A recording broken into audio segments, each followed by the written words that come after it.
Saya Raya Fitri dari Prodi Kesehatan Masyarakat, mata kuliah Biokimia, dan dosen pembimbing saya, Ibu Maida Rindi MKM. Saya mahasiswi dari Stikes Payung Yui Aceh Darussalam. Baik teman-teman, kali ini kita akan bahas mengenai tentang enzim dan koenzim.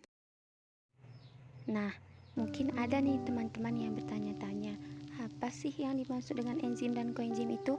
Nah, berikutnya kita akan membahas mengenai enzim dan koenzim ya. Pertama akan kita bahas adalah pengertian enzim. Enzim adalah biomolekul yang berfungsi sebagai katalis atau senyawa yang mempercepat proses reaksi tanpa habis bereaksi dalam suatu reaksi kimia. Bila zat ini tidak ada, maka proses-proses tersebut akan terjadi lambat atau tidak berlangsung sama sekali. Nah, selanjutnya ada beberapa sifat enzim antara lain. Nah, yang pertama, biokatalisator, mempercepat jalannya reaksi tanpa ikut bereaksi.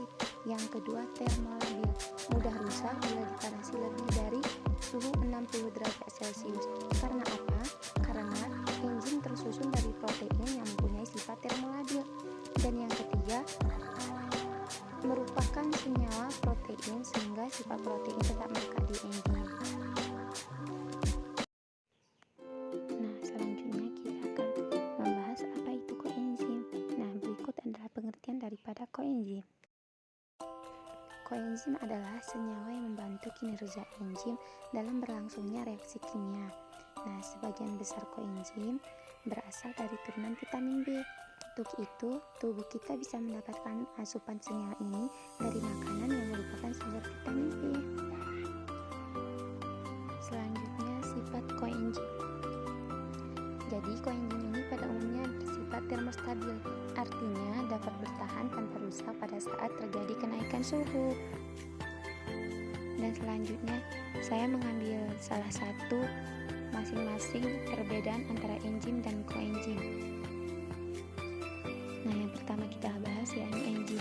Jadi enzim ini bersifat termolabil, artinya aktivitas enzim dipengaruhi oleh suhu.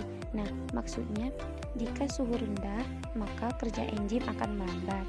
Dan jika suhu semakin tinggi, reaksi kimia yang dipengaruhi oleh enzim maka akan lebih cepat. Dan selanjutnya kita membahas tentang koenzim. Nah, koenzim ini bersifat termostabil. Jadi, istilah termostabil dapat didefinisikan dalam sejumlah arti dan bersifat relatif. Definisi termostabil umumnya dihubungkan dengan sifat alami dari enzim dan sumber penghasil enzim. Dan enzim termostabil sering dikenal dengan sebutan termozim, merupakan enzim yang dihasilkan oleh mikroorganisme termofilik.